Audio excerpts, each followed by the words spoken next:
ನಮಸ್ಕಾರ. ನಾನು ಶುಭಾ. ಇವತ್ತು ಕೆಲವೊಂದು ಹೊಸ ಟಿಪ್ಸೊಂದಿಗೆ ಮತ್ತೆ ಬಂದಿದ್ದೀನಿ. ಸ್ವಿಚ್ ಬೋರ್ಡು ತುಂಬಾ ಗಲೀಜಿದೆ ಅಂತಂದರೆ ನೈಲ್ ರಿಮೂವರ್ ಅಂತೂ ಮನೆಯಲ್ಲಿರುತ್ತೆ. ನೈಲ್ ಪಾಲಿಷ್ ಹಚ್ಕೊಂಡಾಗ ನೈಲ್ ಪಾಲಿಷ್ ರಿಮೂವ್ ಮಾಡೋಕ್ಕೆ ನಾವು ಈ ನೈಲ್ ರಿಮೂವರ್ ಬಳಸ್ತೀವಿ.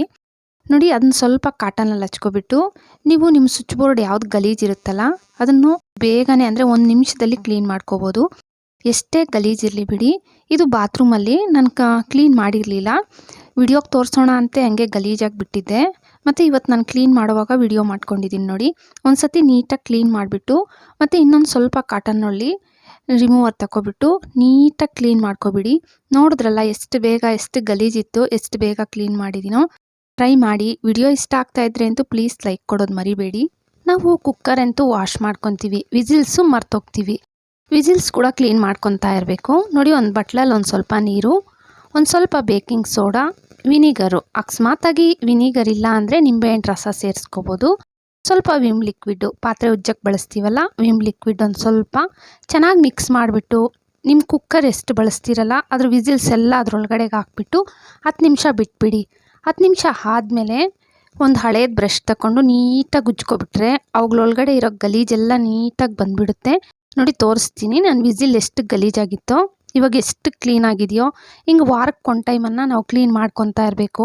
ನಾವು ದಿನಾ ಕುಕ್ಕರ್ ಬಳಸ್ತಾ ಇರ್ತೀವಲ್ಲ, ರೈಸ್ ಇಲ್ಲ ಸಾಂಬಾರು ಮಾಡಿದಾಗ ಅದರೊಳಗಡೆಗೆ ಹೋಗಿ ಸೇರ್ಕೊಬಿಟ್ಟಿರುತ್ತೆ. ಅವು ಮತ್ತೆ ಕುಕ್ಕರಲ್ಲಿ ವಿಸಿಲ್ ಬರಲ್ಲ, ಮತ್ತು ಲೀಕ್ ಆಗುತ್ತಾ ಇರುತ್ತಲ್ವ. ನೀವು ಈ ಥರ ವಿಸಿಲ್ಸ್ ಎಲ್ಲ ಕ್ಲೀನ್ ಮಾಡ್ಕೊತಾ ಇದ್ದರೆ ಲೀಕ್ ಆಗೋದು ಇಲ್ಲ, ತುಂಬ ಚೆನ್ನಾಗಿರುತ್ತೆ. ನೋಡಿ, ವಿಸಿಲ್ಸ್ ಎಲ್ಲ ನೀಟಾಗಿ ಕ್ಲೀನ್ ಮಾಡಿಕೊಂಡು ಮತ್ತೆ ಚೆನ್ನಾಗಿರೋ ನೀರಲ್ಲಿ ವಾಶ್ ಮಾಡ್ಕೊಂಬಂದು ತೋರಿಸ್ತೀನಿ. ನೋಡಿ, ಗಲೀಜು ಎಷ್ಟೊಂದು ಬಂದಿದೆ. ನೋಡಿ, ನೀಟಾಗಿ ವಾಶ್ ಮಾಡ್ಕೊಂಬಂದು ತೋರಿಸ್ತಾ ಇದ್ದೀನಿ ಎಷ್ಟು ನೀಟಾಗಿದೆಯೋ. ಕುಕ್ಕರ್ ಮುಚ್ಚಳನೂ ಅಷ್ಟೇ ಕ್ಲೀನ್ ಮಾಡ್ಕೊತಾ ಇರಬೇಕು. ನೋಡಿ, ಅದರೊಳಗಡೆ ಎಲ್ಲ ಗಲೀಜು ರೈಸ್ ಎಲ್ಲ ಸೇರ್ಕೊಂಡಿರುತ್ತೆ, ಅದನ್ನು ಕ್ಲೀನ್ ಮಾಡಿಕೊಂಡೆ. ಮತ್ತು ಸೂಜಿ ಒಳಗಡೆ ದಾರ ಆ ಹೋಲ್ ಒಳಗಡೆಗೆ ಹಾಕ್ಕೊಬಿಟ್ಟು ಹಿಂಗೆ ತಿರುಗಿಸ್ತಾ ಇರಬೇಕು. ನೋಡಿ, ನಾನು ವಿಡಿಯೋದಲ್ಲಿ ತೋರಿಸ್ಕೊಟ್ಟಂಗೆ ಹಿಂಗೆ ತಿರುಗಿಸ್ತಾ ಇದ್ದರೆ ಅದರೊಳಗಡೆ ಅಕಸ್ಮಾತಾಗಿ ಏನಾದರೂ ಗಲೀಜಿದ್ರೆ ಬಂದುಬಿಡುತ್ತೆ. ನೋಡಿ, ತಿರುಗಿಸ್ತಾ ಹಿಂಗೆ ಎಳಿತಾ ಇರಿ. ನೋಡಿ, ಒಳಗಡೆ ಇರೋ ಗಲೀಜೆಲ್ಲ ಹಿಂಗೆ ಬಂದುಬಿಡುತ್ತೆ. ವಾರಕ್ಕೆ 1 ಟೈಮನ್ನು ಹಿಂಗೆ ಮಾಡಿಕೊಂಡು ನೀಟಾಗಿ ವಾಶ್ ಮಾಡ್ಕೊಬಿಡಿ. ಚಿಕ್ಕ ಮಿಕ್ಸಿ ಜಾರ್ ಒಳಗಡೆಗೆ ಬೆಳ್ಳುಳ್ಳಿ ಬಿಡಿಯಾಗಿ ಬಿಡಿಸ್ಕೊಂಡಿರೋದು, ಸಿಪ್ಪೆ ಬಿಡಿಸ್ಬಾರ್ದು, ಲವಂಗ ಒಂದು ಸ್ವಲ್ಪ, ಬೇವಿನ ಎಲೆ ಒಂದು 2 ಕಡ್ಡಿ ಎಲೆ ಮಾತ್ರ ತಗೊಳ್ಳಿ. ಇದನ್ನು ರುಬ್ಕೊಂಬರ್ಬೇಕು. ಕ್ಯಾಂಡಲ್ಲು ಒಂದು 2 ಕ್ಯಾಂಡಲ್ಲು ನಾನು ಕಟ್ ಮಾಡಿ ತಗೊಂಡಿದ್ದೀನಿ. ಒಂದು ಬಾಣಲಿ ಎಲ್ಲ ಇಲ್ಲ ಪಾತ್ರೆ ಎಲ್ಲ ತಗೊಳ್ಳಿ. ತೆಂಗಿನ ಚಿಪ್ಪು ಒಂದು ಬೇಕು. ಒಂದು ದಾರ ಸುತ್ತಬಿಟ್ಟು ಕ್ಯಾಂಡಲ್ ಮಧ್ಯದಲ್ಲಿ ದಾರ ಇತ್ತಲ್ಲ ಅದನ್ನು ಯೂಸ್ ಮಾಡ್ಕೊತಾ ಇದ್ದೀನಿ. ಕಡ್ಡಿಗೆ ಸುತ್ತಬಿಟ್ಟು ಹಿಂಗೆ ಇಟ್ಬಿಡಿ. ಒಂದು ಗ್ಯಾಸ್ ಮೇಲೆ ಇಟ್ಬಿಟ್ಟು ಲೋ ಫ್ಲೇಮಲ್ಲಿ ಬಿಟ್ಬಿಟ್ರೆ ನೋಡಿ ಕ್ಯಾಂಡಲ್ ಎಲ್ಲ ಕರಗಿಬಿಡ್ತಲ್ಲ. ಇವಾಗ ಬೇವಿನ ಸೊಪ್ಪು ಬೆಳ್ಳುಳ್ಳಿ ಎಲ್ಲ ನಾನು ಪುಡಿ ಮಾಡ್ಕೊಂಬಂದಿದ್ದೆ ಮಿಕ್ಸಿಯಲ್ಲಿ. 1-2 ಕರ್ಪೂರ ಸೇರಿಸ್ಬಿಟ್ಟಿದ್ದೀನಿ. ಚೆನ್ನಾಗಿ ಮಿಕ್ಸ್ ಮಾಡ್ಕೊತಾ ಇದ್ರೆ ನೋಡಿ ಕ್ಯಾಂಡಲ್ ಎಲ್ಲ ನೀಟಾಗಿ ಕರಗಿಬಿಟ್ಟಿದೆಯಲ್ವಾ. ಇವಾಗ ಮೊದಲೇ ನಾವು ರೆಡಿ ಮಾಡಿಟ್ಟಿದ್ವಿ. ತೆಂಗಿನ ಚಿಪ್ಪು ಒಳಗೆ ಹಾಕ್ಬಿಟ್ಟು ತಣ್ಣಗಾಗಕ್ಕೆ ಬಿಟ್ಬಿಡಿ. ನೀಟಾಗಿ ತಣ್ಣಗಾಗಬೇಕು. ಬೇಗನೆ ತಣ್ಣಗಾಗುತ್ತೆ, ಜಾಸ್ತಿ ಟೈಮ್ ಏನು ತಗೊಳ್ಳಲ್ಲ. ನೀಟಾಗಿ ಮಧ್ಯದಲ್ಲಿ ಬರೋ ಥರ ಸರಿ ಮಾಡ್ಕೊಬಿಟ್ಟು ಇಟ್ಬಿಡಿ. ಪೂರ್ತಿ ತಣ್ಣಗಾದ್ಮೇಲೆ ಮತ್ತೆ ನಾನು ನಿಮ್ಗೆ ತೋರಿಸ್ತೀನಿ.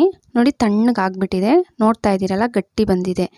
ಸಂಜೆ ಟೈಮಲ್ಲಿ ಮನೆಯಲ್ಲಿ ದೀಪ ಬೆಳಗ್ಸೋದ್ರಿಂದ ಮನೇಲಿ ಸೊಳ್ಳೆ ಬರೋದಿಲ್ಲ. ಅಂದರೆ ಒಬ್ಬೊಬ್ಬರಿಗೆ ಕೆಮಿಕಲ್ ಪ್ರಾಡಕ್ಟ್ ಇಷ್ಟ ಆಗಲ್ಲ.